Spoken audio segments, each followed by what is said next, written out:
Hi, welcome back to Bite Size Music. Today I'm going to show you tapping. What is tapping? Well, it's when you tap the strings rather than strumming or picking them. And there's lots of different ways of doing it. And the three styles I'm going to focus on today, two are pretty similar actually, but the first style I'll call the Joe Satriani style, and that's clean and heavily compressed in my case, which I'll come back to. The second style is what I'll call the Eddie Van Halen style, and that's going to use a minor pentatonic and some distortion. And then finally, I'll look at the Nuno Bettencourt technique, which is pretty similar but uses arpeggios instead of pentatonics. Not saying Van Halen never used arpeggios, of course he did. I just think of the way that the third style is very much Nuno, so you'll see. Okay, so let's start with the Satriani way. What Joe does is he taps the... Oh, hang on, I've got ahead of myself. You'll see this lint-free cloth here. That's just to deaden the strings. Some guitars have deadeners. If you have one of those, you won't need this video. It just stops. You can deaden them with your finger. It's just harder. And so for people who are just starting with this, I recommend just putting something that's under the strings, and it just you can tie a sock round, anything just to deaden them. It makes this particular technique easier to get to grips with. And then the second thing is I've turned on a compressor and I've cranked it right up. The sustain's on full on my Keeley. The reason being, I'm going to hit these notes at different dynamic. Some will be loud, some will be soft. I haven't done this for ages. I'm really rusty. So this hides all of that, makes it sound okay, or at least acceptable. And as you can hear, there's no dynamic range in the guitar at all. You can hear the acoustic of the instrument, but the amp's just one level. Right, so A major, using the E shape, A major, using the C shape. We're going to play the root and the fifth, and then we're going to play the root and the third. Spot this, pay attention to where this third is, because that matters, obviously. It's a major chord when you do.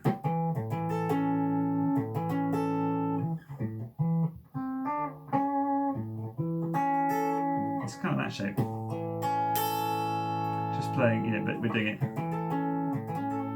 Okay, and what you do then is you go, watch out for this one, I'm deadening him.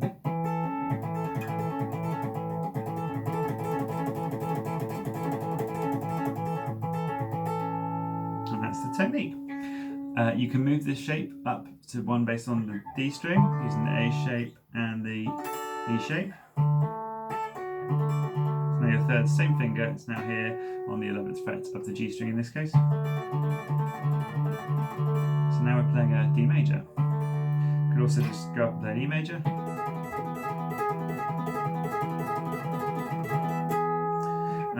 Now if we go to the F sharp, we're playing a minor chord.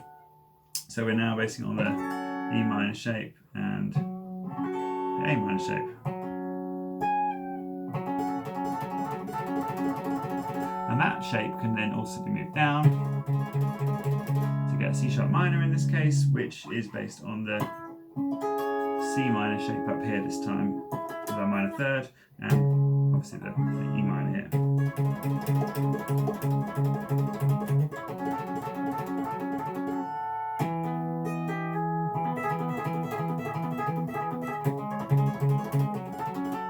And so you can play little chord progressions, and it's loads of fun. Joe also does this kind of thing where you're just tapping the root of 5 and tapping the third and the root again.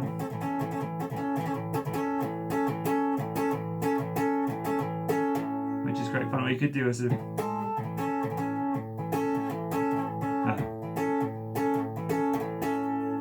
so there's loads of possibilities. It's great fun. So that's the clean Satriani technique. Get started with that, learn Midnight. It's a terrific song. So turn off the crazy compression, turn off distortion. Okay, this technique is based on the minor pentatonic in this case. So we'll play the position 1 and position 2. Same notes. And what you do is you play the top note from position 2. So if we start on the low E string, we're playing this D here, and you pull off, and you get the A on the 5th fret of the A string, and then you hammer on the C, the minor third there. So it's a... And you can use your middle finger and hold your pick, or if that's not what you want to do, if you're not going to do anything else other than tapping, or if you're only playing fingerstyle, you can sort of hold the neck here and use index finger, which is a little easier. So then that's that one. And so this second position, you're just going to be on the 10th fret all the way up for the first 3 strings. So now these second 2 strings, the A and D string, the two the shapes are the same. It's 5th, 7, 10, 5th, 7, 10. So it lends itself to that sort of thing. Now this technique is oft derided because it's just a bit cheesy, or at least I play that, and it's quite easy once you've done it for a bit, and you can sound fast quickly without as much effort as, say, alternate picking or anything like that would be. But it's also loads of fun, and so I think, you know, do it. Why not? It's if it gets you playing guitar, then it's a good thing. You might not want to do it all night in a pub because people will kill you, but you know, in the comfort of your own home or occasionally, why not? It's great. So.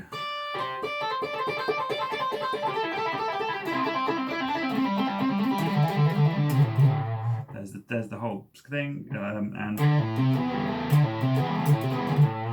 you can skip strings, and maybe I should be deadening the strings to get this right, but hopefully I've shown you enough of this for you to get going.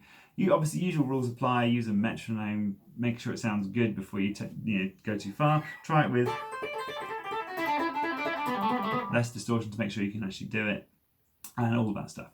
So that leads me finally to technique number 3. So that's the sort of Van Halen approach. He does more than this, much more. Check out Eruption. He uses arpeggios, which is what we're going to do in technique number 3. But I could call this the Nuno technique or whatever. But it's just I heard this first on Get the Funk Out, and therefore I'm calling it that. It's not to say that Eddie Van Halen never did arpeggios. He certainly did much more than pentatonic whittling. Okay, so the arpeggio stuff. What you're doing now is you're playing. Let's do it in B major. We're based on the E shape, and it'll be based on the octave here, the B, and then the D, the C sharp, which is the 9th. Then you've got the 3rd, which is the why did I choose this key? The D sharp, and then the 5th, which is obviously the A sharp. I think. No, it's not. What is that? F sharp. Sorry, I'm quite tired now. Okay, so I should have chosen an easier key, but we're playing a B major, so yeah. So then we're playing the B again at the top, and then the 3rd, the D sharp. So that's the left hand. So hopefully you can see this pattern. It's 9th fret, up a tone to the 11th fret, and then you're going onto the major 3rd, which is obviously on the 8th fret, and then the 11th fret again, and then the 7th fret and the 11th fret. So that pattern matters, and it's movable, so you can do it here as well. That's a nice little arpeggio. Then up here, then we're going to go up to the 5th, the F sharp. And we're doing this similar to the Eddie Van Halen sort of tap, pull off, hammer on. And then we go up to the root here, and then we pull off on the 3rd and hit the 5th. So this is actually an arpeggio, it's a B major. Before that. So that's worth trying, just doing this sort of little sus2 or let's say the add 9 chord. And then on the top, alright, we're going to play the 5th, the roots, and the 3rd. So it's another arpeggio.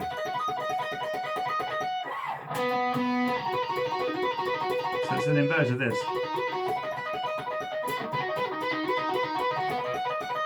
So here we're going 3, 5, root, and here we're going root, 3, 5.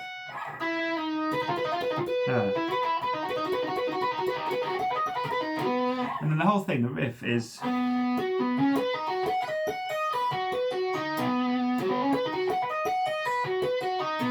But if you want to learn that properly, go and watch a video about how to play Get the Funk Out solo. What I'm trying to get to you is you're playing arpeggios rather than just random notes of the scale.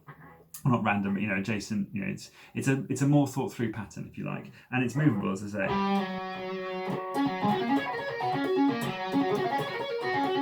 And if you want to play the major shape, it's the same shape. There is also a minor shape. So if we do that in A, You then got the A, the 9, the B, and then you've got the C, the minor third, and then you've got the 5th. And then you've got on the top, you've got the root minor third.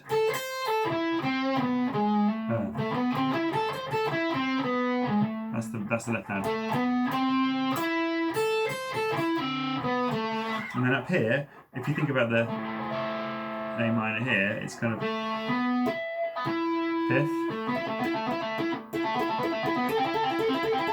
And then you've got the arpeggio again. It's the A, the root here, the minor third and 5th. And then you've just got the inversion again. Again, it's a minor third now, so you're playing that C natural.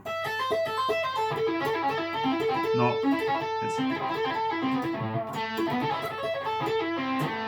Okay, so that's the minor version. Again, that one's movable. So that gives you loads of scope to whittle away and have lots of fun with this particular technique. So I hope you found that useful. That's intro to tapping. Please do get tapping if you haven't done it before. It opens up a whole world of whittling, and who wouldn't want that? If you like these videos, please do subscribe, like, comment, all those good things, and I'll see you tomorrow for probably slightly shorter few minutes of guitar. Bye for now.